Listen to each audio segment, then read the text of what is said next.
All right, buckle up, film buffs, because we're diving into the schemy, controversial world of 1992's The Lover. This movie, based on Marguerite Duras' autobiographical novel, is a story that starts on a ferry, of all places, where a young girl's life is about to change forever. So, picture this. French Indochina, 1929. A dirt road, hot sun, and a girl, not yet a woman, making her way back to school. But this isn't your average schoolgirl scene. Our protagonist, played by Jane March, is just 15 and a half, but already carrying herself with a world weariness that belies her age. She's on a ferry crossing the Mekong River, and it's here that she meets him, her destiny. The man, a wealthy Chinese businessman, played by Tony Leung, is immediately captivated, drawn to her like a moth to a flame. He's older, experienced, and powerful, everything she isn't, W. Hust, but desperately wants to be. This chance encounter throws them into a whirlwind affair, one that defies social norms and expectations. Right from the start, there's a sense of forbidden desire, a dance on the edge of what's acceptable. Now, this isn't your typical fairy tale romance. Our young heroine is from a struggling French family in Indochina. Her widowed mother is fighting tooth and nail to keep the family afloat, while her elder brother drowns in gambling debts. You get the sense of a family teetering on the edge of ruin, and our young protagonist feels the weight of it all, so she has to bear the heavy burden. As their affair deepens, we get glimpses into the complexities of their dynamic.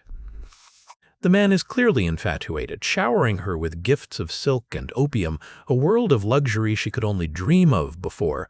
But she's not just some passive damsel. There's a fierce intelligence in her eyes, a hunger to understand her own desires, even if they're dangerous. This is all happening while she has all her future mapped out at a boarding school. The film delves deep into their relationship, exploring themes of power, race, and the exploitation inherent in colonial societies. She's French, but not of French descent, so that is her lot in life. There's a pivotal scene where she returns to her boarding house, and the stark contrast between her world and the opulence she experiences with the man is stark. This scene helps you understand where she comes from and the sacrifices she has to make. All is well until the family discovers what is happening, and everything goes south. The mother decides to send her on a ship to France in a last bid to keep her out of trouble, which is when she has to confront life again. So, what makes The Lover worth your time? It's a film that challenges your perceptions of love, desire, and the human heart. It's complex, it's messy, and it lingers long after the credits roll. And now, the lover is on his way to see her off. Prepare to be captivated, because the lover wants nothing more than to possess a young and beautiful woman, something he has gotten for himself. Are you looking for a film that doesn't shy away from the uncomfortable truths of human relationships? Then give The Lover a watch. It's sure to leave you with a lot to discuss. In the sultry heart of French Indochina, a young girl finds herself entangled in a forbidden affair with an older, wealthy Chinese man. It's a dance of desires, secrets, and societal expectations that will change both of them forever. Prepare to be swept away by the lush visuals and simmering tensions of The Lover as we dive deep into the complexities of this passionate relationship. Our story unfolds with a young woman, barely more than a child, crossing the Mekong Delta. She's a French expatriate, struggling with poverty and family burdens, and she's about to meet a man who will alter the course of her life. He's older, sophisticated, and comes from a world of immense wealth, a stark contrast to her own circumstances. Their first encounter is charged with unspoken desires, a silent acknowledgement of the attraction that crackles between them. Soon, their paths become intertwined in a clandestine affair filled with both tenderness and raw sensuality, each encounter a delicate negotiation of power and vulnerability. As their relationship deepens, we witness the complex dynamic between them. The young girl grappling with her burgeoning sexuality, and the older man wrestling with his own desires and societal constraints. Their love becomes an escape from the suffocating expectations of their families and the rigid colonial society they inhabit. A sanctuary where they can be free, even if only for a fleeting moment. He tells her they're a conscienceless softness, but she knows different. His actions are far from that. There is tenderness and understanding, a true lover. But their liaison cannot remain hidden forever. Societal disapproval and family pressure loom large, threatening to tear them apart. Her family has their own ideas of how things should be. But this lover wants it too real, too serious. This makes her angry, jealous. They aren't supposed to need each other.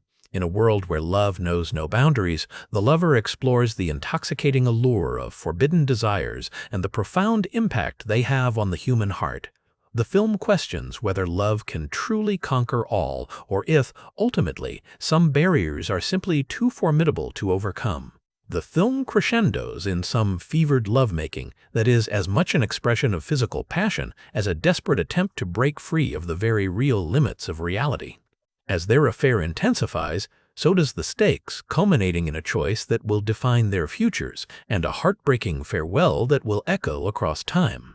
Her brother takes to the hills with a rifle vowing vengeance. As the steamship pulls away and she watches as his car vanishes into the port, she sobs in the dark and realizes that even he will always love her and to no longer love what he would be a part of.